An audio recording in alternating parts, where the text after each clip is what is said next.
Buenos días a todos. Soy Pedro Clima, y sean bienvenidos a un nuevo video. En este video vamos a resumir la temporada de huracanes 2025, explicaré por qué se comportó de esta manera, si se cumplieron las expectativas y cuáles fueron los problemas que enfrentó. Sin más preámbulos, comencemos. Iniciaremos comparando el pronóstico que hicimos en abril con los resultados finales. En nuestro pronóstico, esperábamos que la temporada se comportara más activa de lo normal, pero también contemplábamos la posibilidad de que fuera cercana a lo normal, ambas con una probabilidad del 40%. Esperábamos entre 13 y 17 tormentas, entre 5 y 9 huracanes, y de estos, entre 2 y 5 se convertirían en huracanes mayores, es decir, categoría 3 o superior. En cuanto a la energía ciclónica acumulada, estimábamos valores totales entre 120 y 170 unidades. Al comparar estas expectativas con los resultados finales, vemos que acertamos bastante bien. Tuvimos 13 tormentas, que representan el límite mínimo de nuestro rango estimado. Tuvimos 5 huracanes, lo cual también coincide con el mínimo esperado para esta categoría. En cuanto a los huracanes mayores, tuvimos un total de 4, lo que destaca notablemente dentro de esta casilla, pues una temporada normal suele producir solo 3 huracanes mayores. Por lo tanto, en esa categoría estuvimos por encima del promedio. En contraste, en el número de tormentas nombradas quedamos ligeramente por debajo del promedio, y en el número total de huracanes quedamos 2 por debajo del promedio. Esto nos muestra que la temporada tuvo parámetros variables. Mientras en algunos aspectos estuvimos por encima del promedio, en otros quedamos por debajo. Si han seguido el canal por un tiempo, sabrán que también utilizamos la energía acumulada de los ciclones como parámetro, al igual que agencias como la NOAA. Una temporada promedio produce alrededor de 125 unidades, por lo que también superamos ese valor. Podemos decir entonces que la temporada fue activa, o ligeramente más activa de lo normal, considerando el desempeño limitado de algunas tormentas y huracanes. Por eso, ambas opciones, una temporada activa o una temporada cercana a lo normal, serían correctas. Sin embargo, en lo personal, yo la clasificaría como una temporada cercana a lo normal. Muchos amigos me han dicho que es más fácil acertar los pronósticos cuando se usan rangos, pero la realidad es que, incluso hoy en día, sigue siendo muy difícil pronosticar un número específico para cada categoría. Los rangos nos indican el mínimo que podemos esperar y el máximo posible, según las condiciones que dominarán esa temporada. En esta ocasión, nos quedamos en la parte más baja de los rangos en cada casilla porque predominaron más las condiciones desfavorables. Un pronóstico por rangos contempla precisamente eso, el peor de los escenarios esperados hasta el mejor de los escenarios posibles, que sería el valor más alto dentro del rango. Si bien algunas agencias, como la Universidad de Colorado, suelen presentar un solo número en su pronóstico público, la realidad es que ese número es simplemente un promedio del rango que ellos usan para predecir la temporada. Es decir, incluso ellos utilizan rangos, solo que estos se detallan en su informe completo y no en su comunicado simplificado para el público. Sin más que decir, echemos un vistazo atrás y revisemos lo que sucedió durante esta temporada de huracanes. Esa es la imagen de la trayectoria del huracán Melissa, y llegaremos a ese tema en un momento. Pero primero, ¿qué ocurrió durante la temporada de huracanes del Atlántico de 2025? La temporada comenzó el 23 de junio de 2025. Obviamente, la primera tormenta fue una tormenta tropical. Andrea. Ha pasado bastante tiempo desde junio. El último sistema de la temporada se disipó el 31 de octubre de 2025, y ese sistema fue Melissa. Y definitivamente tengo mucho que decir sobre Melissa. Vamos a entrar en eso y a repasarlo un poco más adelante. Tuvimos un total de 132 unidades de energía ciclónica acumulada. El ACE quizá pueda parecer irrelevante para algunos, pero es una medida estadística importante, especialmente cuando analizamos la energía generada por todos los sistemas que se formaron durante esta temporada. Un valor de 132 ACE es ligeramente superior a lo normal, por lo que, en términos de intensidad, esta temporada estuvo por encima del promedio. Como mostraré en un momento, tuvimos varias tormentas intensas este año, y Melissa fue, por supuesto, la más fuerte. De hecho, alcanzó una intensidad que la coloca empatada como el tercer huracán más intenso del Atlántico en los registros, con una presión extremadamente baja y vientos máximos de 185 millas por hora. Muchas personas han especulado que podría haber sido incluso más fuerte. Se reportó, y se confirmó oficialmente, una ráfaga de viento de 250 millas por hora en Jamaica durante el paso de Melissa, y todo indica que ocurrió en tierra. Esto podría representar la ráfaga terrestre más fuerte jamás registrada en un sistema tropical, e incluso posiblemente uno de los vientos más fuertes observados en el planeta. Melissa encabezó la lista de las tormentas intensas de este año, pero no fue la única. Tuvimos varias con características destacables. Además de los vientos de 185 millas por hora, Melissa registró una presión mínima de 892 milibares, extremadamente baja. Y entonces surge la pregunta, ¿cómo ocurrió todo esto? ¿Por qué tuvimos esta actividad? Bueno, simplemente podríamos observar cómo se configuró el patrón de anomalías de temperatura de la superficie. Sé que esta es solo una imagen correspondiente al día 5 de diciembre, pero en general refleja la misma situación que hemos visto durante la mayor parte de esta temporada. El Atlántico estuvo más cálido de lo normal, algo que hemos observado en los últimos años. En particular, el Golfo de México presentó temperaturas aún más cálidas de lo habitual, aunque curiosamente no tuvimos actividad significativa allí. Más adelante mostraré las trayectorias de la temporada, pero prácticamente no hubo actividad en el Golfo, excepto por una pequeña tormenta. Tampoco hubo actividad a lo largo de la costa de los Estados Unidos. Por otro lado, sí hubo actividad en el Caribe, donde también las temperaturas estuvieron por encima del promedio. Aunque hace unas semanas los valores eran incluso más elevados, en términos generales seguimos teniendo un Atlántico más cálido de lo normal. Esto se combinó con un Pacífico más frío de lo normal, reflejando condiciones de la Niña, lo cual se aprecia en las temperaturas superficiales más frías a lo largo del Pacífico ecuatorial. En conjunto, esta combinación resultó ser una especie de receta para una temporada activa como la que vimos este año. Además de un aumento en la cantidad de sistemas, estas condiciones también favorecieron la formación de tormentas intensas. Y en general, podemos ver claramente dónde se ubicaron las trayectorias de todas estas tormentas. Tuvimos varias, pero la mayoría permaneció en mar abierto. Voy a profundizar un poco más en las razones detrás de por qué se presentó este patrón de rutas en mar abierto en un momento, así que estén atentos. En cuanto a impactos en los Estados Unidos, solo una tormenta llegó a tocar tierra, la tormenta tropical Chantal en julio. También tuvimos la tormenta tropical Barry en la bahía de Campeche. Fuera de eso, prácticamente no hubo más actividad en el Golfo de México durante todo el año, a pesar de que las aguas estuvieron muy cálidas, con anomalías de 1 o incluso 2 grados Celsius por encima de lo normal. Esto demuestra que el agua cálida por sí sola no basta para generar actividad tropical o tormentas poderosas. Es necesario que exista un sistema que pueda aprovechar esas condiciones. Este año, eso simplemente no ocurrió en el Golfo. Mucha gente considera esto algo positivo, ya que en años recientes, incluyendo el año pasado, la región ha visto mucha actividad, convirtiéndose en un punto caliente para ciclones intensos. Así que este descanso es bienvenido, aunque no sabemos qué nos deparará el próximo año. En cuanto al resto de la temporada, sí hubo varias tormentas fuertes.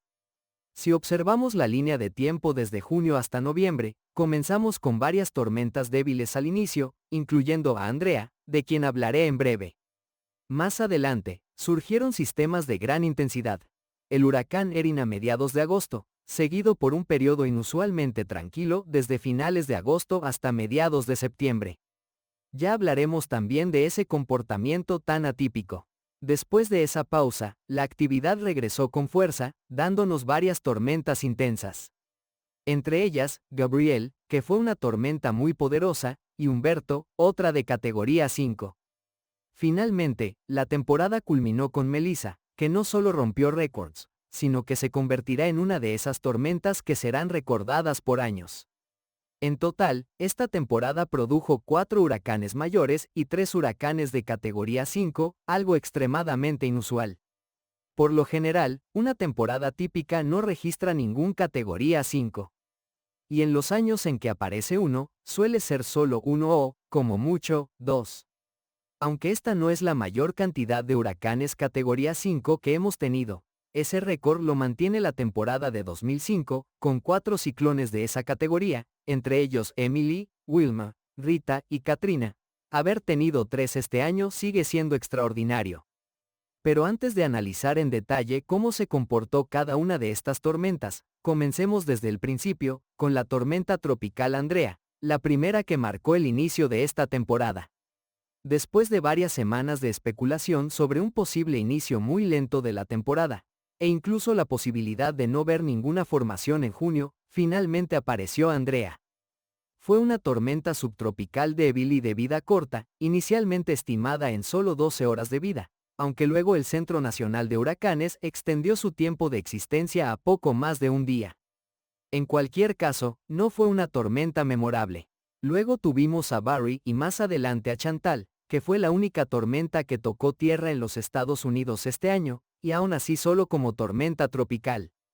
Por lo tanto, no tuvimos ni un solo huracán tocando tierra en Estados Unidos durante toda la temporada, algo que no ocurría desde 2015. En cuanto a huracanes, uno de los primeros en destacar fue Erin, activo a inicios de agosto. Erin pasó de categoría 1 a categoría 5 en apenas 24 horas, y mantuvo su gran intensidad durante varios días antes de estabilizarse por efectos de cizalladura. Más tarde se desplazó entre Bermudas y Outer Banks de Carolina del Norte, produciendo lluvias y bandas exteriores sin llegar a tocar tierra. Como he enfatizado varias veces, no es necesario un impacto directo para que una tormenta represente una amenaza. Erin fue un buen ejemplo de ello. Después nos movemos a mediados de septiembre con Gabrielle. Entre Erin y Gabrielle hubo un periodo inusualmente tranquilo durante la época que normalmente es la más activa del Atlántico, finales de agosto y principios de septiembre. ¿Qué ocurrió? La respuesta está en el patrón atmosférico. Entre el 15 de agosto y el 20 de septiembre dominó una gran cantidad de aire seco sobre los trópicos profundos. Rompimiento de ondas, wave breaking, y la presencia de una vaguada en el Atlántico Oriental arrastraron aire seco hacia el corazón de los trópicos, suprimiendo casi por completo el desarrollo de tormentas. Hacia finales de septiembre, esa barrera de aire seco comenzó a retirarse y surgió Gabrielle, un huracán de categoría 4 que permaneció en mar abierto, aunque generó algunos impactos en las Azores. Luego llegó Humberto, nuestro segundo categoría 5 de la temporada. No duró mucho como categoría 5, pero permaneció como un huracán de categoría 4 durante un buen tiempo. Durante su vida, interactuó con el huracán Imelda en un efecto Fujiwara poco común, lo que aceleró su debilitamiento. Ninguna de estas tormentas llegó a afectar directamente a los Estados Unidos. Después de Humberto y Imelda, la temporada pareció decaer, hasta que llegó octubre. Con la Niña desarrollándose en el Pacífico y un Atlántico extremadamente cálido, era cuestión de tiempo antes de que apareciera un sistema importante. Ese sistema fue Melissa. A finales de octubre, Melissa emergió como una de las tormentas más poderosas jamás observadas en el Atlántico. Su presentación visual era impresionante, un ojo completamente definido y una salida explosiva en todos los cuadrantes. Las condiciones atmosféricas favorecieron una intensificación rápida y extrema, alcanzando categoría 5 con vientos de 185 millas por hora y una presión mínima de 892 milibares, la tercera más baja en la historia del Atlántico. Melissa impactó directamente la isla de Jamaica, dejando daños masivos. Tengo varias imágenes satelitales del momento del impacto, una de ellas capturada justamente mientras tocaba tierra. Era extraordinaria en su estructura, pero devastadora en sus consecuencias. Solo en Jamaica causó $8.000 millones en daños. A continuación, repasaremos algunas de esas imágenes. Aquí tenemos algunas de las imágenes de los daños, y realmente son impactantes. A primera vista, incluso parecen escenas típicas de un tornado, lo cual tiene sentido si recordamos que Melissa tocó tierra con vientos de 185 millas por hora. En términos equivalentes, esos vientos corresponden a daños comparables a los de un tornado EF4 de alta intensidad. Además, el terreno montañoso de Jamaica, especialmente en la zona donde Melissa impactó, amplificó aún más la fuerza del viento. Por eso se observan daños tan extremos, incluyendo numerosos árboles completamente descortezados. También hubo inundaciones severas debido a las intensas lluvias asociadas con el huracán. El nivel de destrucción y el impacto en la vida humana fueron enormes. Melissa será recordada como uno de los huracanes más memorables en la historia del Atlántico. Lamentablemente, se suma a una serie de tormentas muy intensas que han ocurrido en años recientes. Aunque podríamos profundizar en las causas de esa tendencia, mi intención aquí es describir los eventos tal como ocurrieron. Y es innegable que Melissa fue un sistema extremadamente poderoso, con imágenes que quedarán grabadas en la memoria por años, incluso décadas. Para añadir más contexto, el cazador de huracanes Josh Morgerman, conocido como E-Cyclone, estaba en la zona documentando el impacto. Él y otros cazadores registraron datos en tiempo real. Morgerman midió una presión de 926 milibares desde la pared del ojo, sin llegar a entrar al ojo mismo. En su cuenta de Twitter mostró la ubicación exacta desde donde registró esos valores. Si tomamos en cuenta que esa medición no provino del centro del huracán, se vuelve aún más evidente la intensidad real de Melissa, que probablemente tocó tierra con una presión cercana a los 892 milibares, acompañada de vientos de al menos 185 millas por hora. Muchos han sugerido que los vientos pudieron ser incluso más fuertes, y al observar las imágenes de los daños, esa posibilidad no parece descabellada. En resumen, Melissa fue una tormenta extraordinaria. Jamaica sufrió impactos enormes, y Cuba también recibió efectos significativos, ya que Melissa tocó tierra allí como un huracán de categoría 3. Por el contrario, Estados Unidos tuvo mucha suerte este año al no experimentar ninguna tormenta de gran impacto.